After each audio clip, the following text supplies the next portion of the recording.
Last year, IPMSDL joined Indigenous Peoples and allies as they gathered in Malaybalay City to commemorate the International Day of the World's Indigenous Peoples under the IPMSDL's global campaign, Fight for Our Future. This year's celebration placed Indigenous women at the forefront, recognizing their leadership in defending their rights and land. IPMSDL amplified their voices, ensuring that their stories and demands were heard. Beverly Longid, Global Coordinator of IPMSDL, emphasized the Indigenous right to self-determination, the freedom to shape their own path, culture, and development.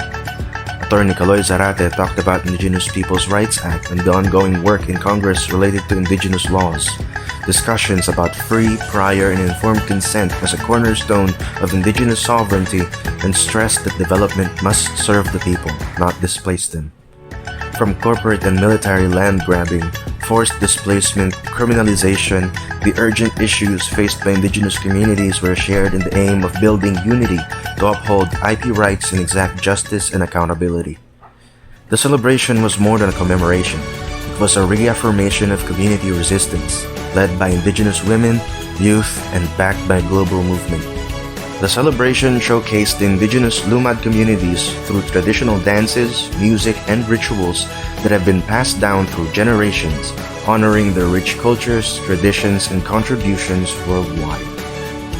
As the celebrations closed, the Lumad songs and dances echoed through the hills and mountains of Bukidnon, rising, speaking, and deciding for themselves and fighting for their future. IPMSDL was also welcomed in the community of the Lumad Manobo Pulangyon with their leaders, Datu, and women chiefs, or Bae. During a recent visit, IPMSDL engaged in heartfelt dialogue with community leaders, including Datu Supreme Lando and the Council of Bae. The struggles of the Lumad Manobo in Sitio Kianteg, Quezon, Bukidnon is more than a century fight against the Kianteg Development Corporation grabbing their land into a plantation. Forced to live along highways, the community faces daily dangers, while their ancestral lands remain fenced off by corporations.